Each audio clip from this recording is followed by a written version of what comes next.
Bien, el día de hoy vamos a estar hablando un poco acerca de ciencia ficción y fantasía. No lo vamos a hacer de manera genérica, yo realmente no soy un especialista en ninguna de las dos, me considero más bien un lector general, ¿no? Que abarca como distintas lecturas y más bien cuando tiene un proyecto creativo se enfoca entonces sí a recopilar una serie de archivos, de libros específicos sobre el tema sobre el que va escribiendo, pero bueno, dejaremos eso para otra ocasión porque como te digo, el día de hoy más bien la intención es hablar un poco de ciencia ficción y fantasía, un poco de la diferencia, no de manera general, sino hablando más bien específicamente del caso de Ray Bradbury, uno de mis escritores favoritos, seguramente el escritor favorito también de mucha gente que esté escuchando esto y que y de la gente que también no esté escuchando esto seguramente, pero bueno, Ray Bradbury, un escritor estadounidense, no exactamente de los primeros que comenzaron a producir este género literario, fue como un poco más adelante, ¿no? Que empezó a producir y a ser reconocido Ray Bradbury. Estadounidense, como te digo, solía publicar en distintas revistas, incluso se dice que en algún momento pues este cuate escribía 2 o 3 versiones de un mismo cuento, algo así como que comenzaba el lunes y pues ya al terminar el viernes tenía, te digo, estas 2 o 3 versiones de las cuales elegía uno para mandarla a las revistas y pues de ahí le pagaban. Por supuesto es una cosa que él te va contando en algunos de los ensayos que componen este libro argumentativo que se llama Zen en el arte de escribir, ya está traducido al español. Este libro, por cierto, pues te habla como de distintos consejos de escritura, ¿no? Un poco el tema que estamos hablando aquí en este podcast, ¿no? Te cuenta, no me quisiera yo extender demasiado, ¿no? Porque realmente no era el tema del día de hoy, pero te cuenta, por ejemplo, cómo escribió Fahrenheit 451. Te cuenta, por ejemplo, cómo escribió este cuento del peatón, un libro bastante cortito que surgió a partir de una experiencia en el que él saliendo algún día en la noche, saliendo a caminar, lo detiene la policía y entonces le preguntan, oiga, señor, ¿qué está usted haciendo aquí? Y él dice, pues nada más estoy saliendo a caminar, y la policía le contesta algo así como, pues no debería de andar caminando, estas cosas no se deben de hacer por aquí en este barrio. Y bueno, todo esto lo estoy contando, insisto, como referencia de manera general para conocer un poco más acerca de Ray Bradbury, quién era, cómo escribía, a qué se dedicaba, etcétera. Bueno, desde luego era escritor, pero me refiero a qué se dedicaba, como cuál era su método de trabajo. Volviendo un poquito, antes de entrar propiamente ya en el tema, como te digo, esta onda, esta experiencia de que un día lo agarran, lo pescan ahí los señores de la policía y a partir de ahí escribe este cuento que se llama El Peatón. Te digo, esto te lo cuentan en el ensayo Zen en el arte de escribir, y es bastante interesante este libro porque a partir de ir recorriendo los distintos ensayos que lo componen, tú de lo que te vas enterando es de cómo va gestando estos cuentos, no desde la parte literaria, bueno, sí un poco ahí porque te deja entrever como, mira, lo hice de tal forma, me tardé tantos días, etcétera, pero él se va, digamos, un poco más a la parte de, como te digo, de la gestación, de la experiencia, de cuánto tiempo se tardó, como por ejemplo que anotaba de repente algunas ideas en tarjetas y a partir de ahí dejándolas reposar o algunas otras de manera más inmediata, de manera más pronta, pues ya generaba un texto. Esto mismo, como te decía, esta experiencia de que no lo dejan salir a caminar, o más bien como ahí lo detiene la policía, también queda retratada en esa novela Fahrenheit 451, ¿no? De alguna manera cuando no está permitido leer los libros y la policía sale pues ahí a cazarlo. Pero bueno, vamos a dejar toda esta parte de la introducción respecto a Ray Bradbury, como te digo, quién era, a qué se dedicaba, cómo trabajaba, etcétera, porque el tema que me está interesando el día de hoy, ¿no? Nacido de manera un tanto espontánea, de manera planeada, un tanto otro, es esta cuestión de la fantasía y la ciencia ficción, ¿no? Te he contado ya como de manera muy rápida, de manera muy breve, cómo era que o cómo en este libro de ensayos Zen en el arte de escribir, cómo va gestando sus textos, pero un dato que precisamente no lo encontré en este libro, sino en alguna entrevista seguramente que le hicieron, porque fue un dato que encontré en internet, en algún artículo que anda rondando por ahí. a donde se decía que Ray Bradbury, más que un escritor de ciencia ficción, él se consideraba un escritor de fantasía. Y tú te podrás preguntar, y seguramente todos nos estaremos preguntando, es que ¿cómo puede ser posible? Porque este señor de lo que realmente escribiera como de viajes a Marte, de algunas cuestiones tecnológicas. Por ejemplo, ahorita me vino a la memoria este cuento de la sabana que viene en El Hombre Ilustrado, un libro de cuentos.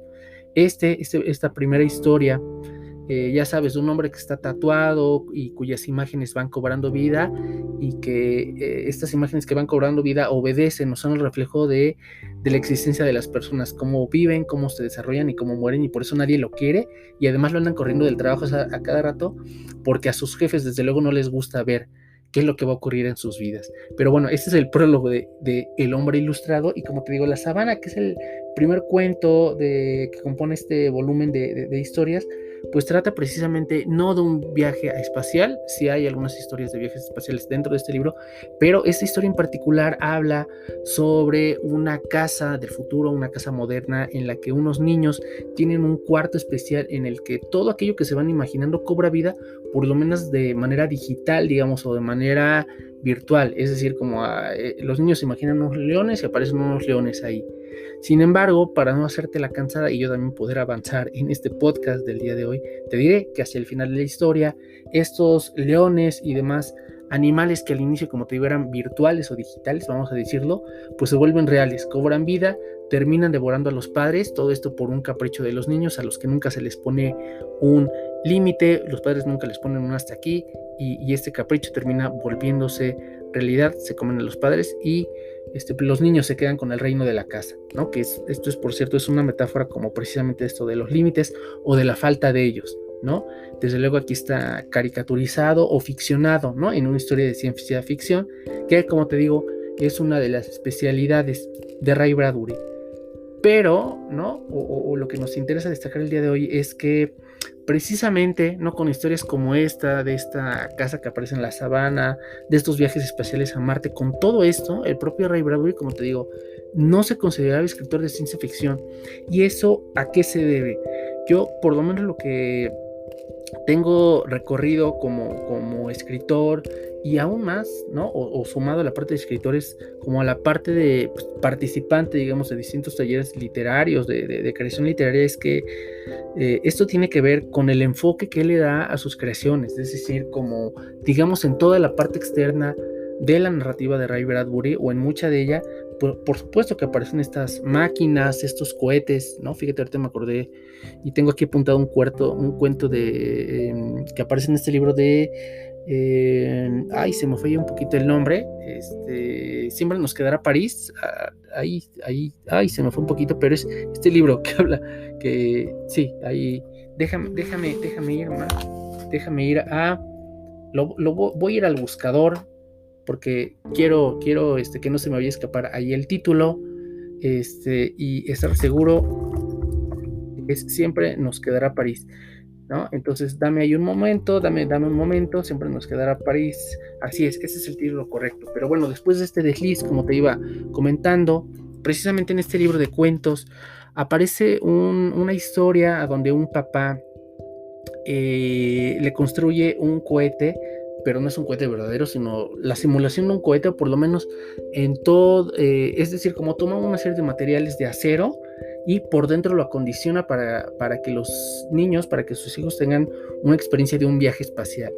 De alguna manera, como puedes notar, pues se trata de una historia de ciencia ficción, como adaptada, digamos, a toda esta parte como de la pobreza de la familia, y cómo el papá se esfuerza por darles una experiencia, ¿no? De astronautas a sus hijos. Pero bueno, te digo, a pesar de todo esto, como te he estado comentando, él no se consideraba un escritor de ciencia ficción, y esto se debe, como te digo, principalmente al enfoque, es decir, que todos los hechos externos, como estas historias que te he estado refiriendo sobre cohetes espaciales, sobre la casa de la sabana en el libro de El Hombre Ilustrado, son la parte externa, es decir, como la parte literal, la parte concreta, desde luego incluye máquinas, pero la parte, es decir, el enfoque, es decir, como desde donde yo estoy viendo esto, él lo ve desde la fantasía, no desde la ciencia ficción.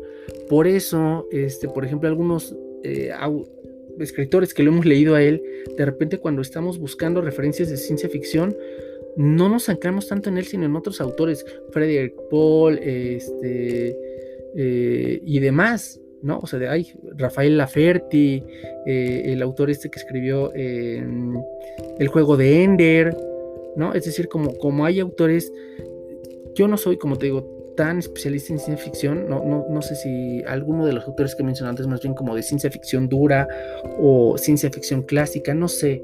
Fíjate, ahorita recordé al propio Julio Verne, recordé a H.G. Wells, ¿no? Es decir, hay una serie de autores que, insisto, sí se van más o le dan un lugar especial, un lugar privilegiado a la cuestión de las máquinas, de la ciencia, de la tecnología, cosa que, insisto, Ray Bradbury no lo hace tal cual, ¿no? Sino que más bien es el lugar que le va dando a esto, ¿no? O desde dónde están mirando las máquinas, es decir, como todos estos elementos narrativos, tecnológicos, están enfocados más bien en función de la fantasía, y esto es y sería lo que estaría explicando cómo Ray Bradbury, te digo, se considera más un autor de fantasía que de ciencia ficción. Así que bueno, ahí está este apunte para que lo podamos tomar en cuenta en este podcast, ¿no? O a donde quiera que esté circulando este audio. Y bueno, en ese sentido, fíjate, yo ya aclarado el tema, ¿no? Cómo y por qué funciona, yo lo he pensado en función, lo voy a comentar de manera rápida, porque no es el tema principal, pero por ejemplo, lo he notado en el tema de la fantasía heroica, ¿no? Que es una cuestión que sí me ha interesado últimamente por distintas razones, pero digamos que, por ejemplo, cuando uno se va a buscar fantasía heroica a Google, ¿no? O al buscador de tu preferencia, pues te aparece una serie de novelas ahí, no sé, como El Señor de los Anillos, las Crónicas de Shannara, este libro de esta serie de libros de Sapkowski, ¿no? En fin, ya hay como una serie de novelas ahí etiquetadas, ¿no? Con o en este género literario. Sin embargo, algo que a mí me pasó al momento de estar escribiendo y de estar buscando información sobre fantasía heroica es que me topé esencialmente, digamos, con dos grupos de lecturas que originalmente no están etiquetadas así. La primera de ellas es la novela histórica, y te voy a decir por qué. Porque en la fantasía heroica, de manera regular, lo que aparecen son batallas, ¿no? De ejércitos, es decir, como, no sé, voy a inventar un poco, ¿no? Como los trolls contra los elfos, ¿no? Y es una constante esta cuestión de las batallas. Y entonces, digamos, ya por referencia de lecturas anteriores, lo que descubrí, digamos, ¿no? Entre comillas, o de lo que me di cuenta, es que, no sé si muchas, pero sí por lo menos en algunas novelas históricas, también las batallas son un elemento que aparece ahí de manera constante, ¿no? Es decir, que si bien este género literario o subgénero no está etiquetado como tal, me di cuenta de que el tema específico de las batallas podía ser un elemento de fantasía heroica y en el cual yo podía acudir para nutrir mi narrativa, para estar nutriendo las ideas, te digo, que yo estaba escribiendo para mis propios proyectos. Así que bueno, ese es un primer apunte en cuanto a cómo no todo lo que esté etiquetado como tal tiene que formar parte de eso, ¿no? Era lo que te estaba comentando en el tema de Ray Bradbury. O sea, sí incluyo máquinas, pero mi enfoque no es desde la propia máquina, sino de la fantasía, y dentro de esa ficción, dentro de esa imaginación, incluyo a la máquina. Algo así está pasando con la fantasía heroica. Bueno, volviendo a este segundo elemento de la fantasía heroica, para ir redondeando el tema, como te digo, es que un segundo grupo de historias que yo pude advertir, bueno, y ahí sí fue alguien quien me lo dijo, no lo descubrí tanto yo, es como por ejemplo algunos textos clásicos, específicamente el caso de la Ilíada. Es decir, cuando yo llevé mi taller de aztecas con rayos láser, por decir, al taller de narrativa, la maestra me comentó, ¿por qué no lees la Ilíada? ¿No? Porque en mi texto estaba yo incluyendo sí a los aztecas, pero también estaba la intervención de los dioses, ¿no? Tlaloc, Quetzalcóatl, etcétera. Entonces ella, más allá de las etiquetas, sino más bien, digamos que por la experiencia, captó que este elemento de la guerra, a donde participaban dioses prehispánicos, se repetía en esencia en la Ilíada, o al revés, ¿no? Más bien yo estaba repitiendo un tema que ya está explorado, ¿no? Y entonces fue que me dijo, lee esto. Y en efecto, cuando yo fui a leer la Ilíada, pero ya bajo los ojos, digamos, de la fantasía heroica, por supuesto que esto tenía sentido. No obstante, o a pesar de que la Ilíada naturalmente no está etiquetada como fantasía heroica. Así que bueno, ahí quedan estos dos apuntes, dos tipos de lectura, insisto, que no están etiquetados como tal, pero dado que contienen ciertos elementos, pueden nutrir un género, que eso sería importante, ¿no? Identificar cómo nosotros cuando estamos leyendo o investigando para escribir sobre algo, vayamos más allá de las etiquetas y nos concentremos en las esencias, que eso sí va a definir o nos va a permitir incluir, como te digo, ciertos elementos en nuestro proceso creativo. Pero bueno, más o menos eso era lo que te quería comentar. Esta cuestión de cómo hay algunas otras lecturas que se pueden ir incluyendo dentro de ciertas etiquetas, ¿no? Apuntar, fíjate, por cierto, aquí tengo el registro de cómo no en vano, por ejemplo, autores que más allá de la experiencia que tengan, es lo que están proponiendo, como autores, por ejemplo, como Alberto Chimal, no en vano engloba o digamos que etiqueta, ¿no? Toda esta lo que se conoce como literatura fantástica bajo la etiqueta de literatura de imaginación, ¿no? Porque está entendiendo que precisamente la imaginación, que es un mecanismo psicológico, es lo que está produciendo y propusiendo cierto tipo de textos. Y en ese sentido, fíjate, ya ahondando un poco en el tema que no era originalmente yo lo que tenía planeado, a lo mejor otro día platicamos más ampliamente de eso, pero hoy para dejar ahí como un apunte interesante es que me he dado a la tarea, ¿no? Como de investigar, entre ir descubriendo de manera natural cómo es que funcionan géneros literarios y he descubierto que, por ejemplo, el cuento en efecto obedece a un mecanismo psicológico de imaginación, ¿no? Y esto, bueno, pues cuadra perfectamente con lo que está planteando Chimal, que guardando distancias de tipo, de género, etcétera, no tiene que ver con una cuestión de presunción, de compararse, ¿no? Sino de argumentar cómo cuando uno lleva cierto camino recorrido puede ir distinguiendo los elementos componentes de ciertos géneros y de ciertos productos narrativos. Pero bueno, así como te comentaba que la imaginación es un mecanismo psicológico y también narrativo que va identificando, por ejemplo, para mí específicamente al cuento, hay otros mecanismos psicológicos que van identificando otros géneros literarios, ¿no? O sea, por ejemplo, en el caso de la novela, tú puedes leer este texto de Freud sobre el fantaseo y el creador literario. Es un texto sobre Gradiva, una novela ya antigua que Freud se dedicó ahí a examinar. Pero bueno, a partir de este texto, por ejemplo, seguramente hay más, pero como te digo, a partir de este texto uno se da cuenta que ciertos sectores de la novela o ciertas novelas están gestadas desde el fantaseo. Es decir, cuando tú te sumerges como en tu proceso creativo, digamos, te das cuenta de cómo el cuento obedece a la imaginación, a una cosa más rápida, ¿no? Que necesita contundencia. Y de ahí quedan explicados ciertos mecanismos del cuento, ¿no? Como que tiene que haber un inicio, desarrollo y final claros, y sobre todo un final contundente y sorpresivo, como se exige ahora, digamos, en el cuento moderno. A diferencia, por ejemplo, de la novela que lo que te permite es extenderte, explorar personajes, escenarios, descripciones y demás, cosa que no se puede hacer en el cuento, pues bueno, todo esto, toda esta descripción y argumentación amplísima está sostenida o argumentada internamente por el fantaseo, no por la imaginación, ¿no? Es decir, porque en la imaginación necesitamos cerrar y en el fantaseo podemos extendernos todo lo que queramos y eso ya narrativamente pues queda expuesto, queda digamos argumentado pues en la amplitud de la novela. El tema es como bastante más complejo, ¿no? Pero respecto a estos dos mecanismos lo voy a dejar hasta ahí para que podamos continuar y cerrar. Finalmente, por ejemplo, en el caso del ensayo, a propósito de estos mecanismos psicológicos, es el pensamiento. No quiere decir que con la imaginación o en el fantasía no pienses, ¿no?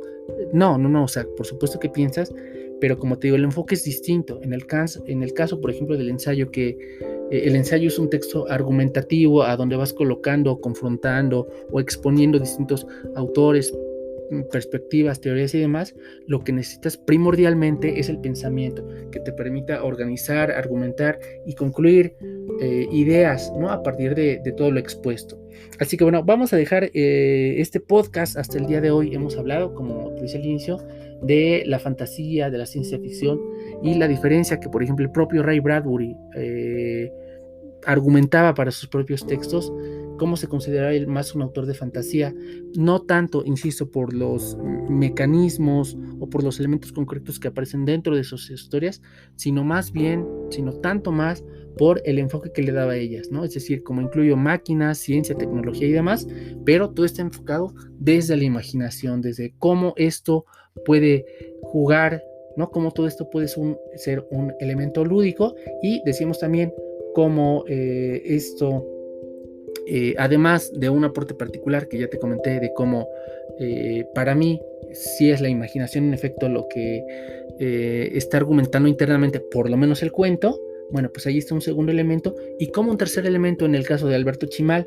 digamos, no en vano a esta literatura fantástica en la que por supuesto están incluidos los cuentos, como Alberto Chimal define como literatura de imaginación.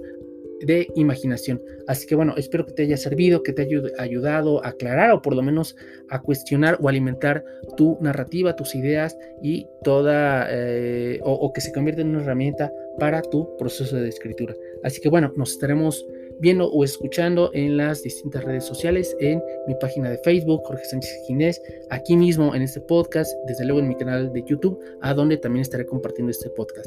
Así que bueno, espero que tengas una excelente tarde, día, o a la hora que estés escuchando y terminando de escuchar esto, y nos veremos para una ocasión siguiente. Escribe mucho, lee mucho y nos estaremos viendo.